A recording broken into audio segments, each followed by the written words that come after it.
নবী করিম সাল্লাল্লাহু আলাইহি সাল্লামের খুব সুন্দর একটা হাদিস আছে। এই হাদিসটা মেয়েরা শোনার পর তাদের কলিজাটা ওলটপালট খাইয়ে উঠবে, অন্তরটা কাঁপে উঠবে। নবী করিম সাল্লাল্লাহু আলাইহি সাল্লাম বললেন, আমি জাহান্নামের ভিতরে মেয়ে মানুষ বেশি দেখছি, মানে মহিলা বেশি দেখছি।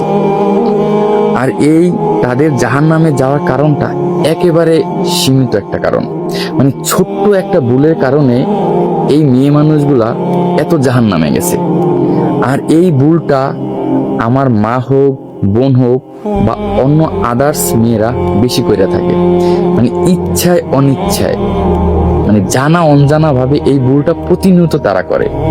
আর এই ভুলটার কারণেই মহিলা মানুষ জাহান্নামে বেশি দেখছেন রাসূল সাল্লাল্লাহু আলাইহি সাল্লাম। ভুলটা হলো স্বামীর উপর অসন্তুষ্ট থাকা। মেয়েরা আছে না, যে কথায় কথায় স্বামীকে বলে যে তোমাকে বিয়ে করে আমার জীবনটা বরবাদ হয়ে গেছে, আমি আসি বলেই তোমার সংসার করছে, অন্য কোনো মেয়ের সংসার করতো না, তোমার জন্য আমি এটা করতে পারি না, ওটাই করতে পারি না, আমার জীবনটা শেষ, আমার কোনো ইচ্ছেই পূরণ হয় না, আমার কোনো আশাই পূরণ হয় না, তুমি আমার ঠিক মতো ভরণ পোষণ দিতে পারতেছো না।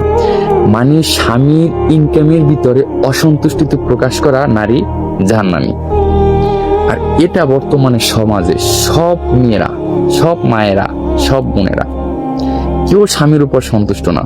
আমার মা হোক, আমার বোন হোক, আপনি হোক, সবাই এই ভুলটা করে থাকে। আর এই সামান্য ভুলের কারণে সবাই জাহান্নামী। তাই আমার এই ভিডিওটা যারা দেখতে আছেন তাদের একটা কথা বলি, নবী করিম সাল্লাল্লাহু আলাইহি সাল্লাম বলছে, আপনি আপনার স্বামীর সমর্থর ভিতরে সন্তুষ্ট থাকুন। আপনার স্বামী যেটা বলে আপনি সেটাই করুন। আপনি স্বামীর উপরে কথা বললেন না, মানে সে এমনটা বলে গেছে যে স্বামীর মর্যাদাটা এতটা দেওয়া হয়েছে যে আল্লাহ তাআলার পরে যদি কাউকে সিজদা করতে বলতো তাহলে স্বামীকে বলা হতো, মর্যাদা স্বরূপ। তো যারা এই স্বামীর সাথে ঝামেলা করেন, স্বামীর প্রতি অসন্তুষ্ট, একটু ভেবে দেখেন তো যে কি হবে।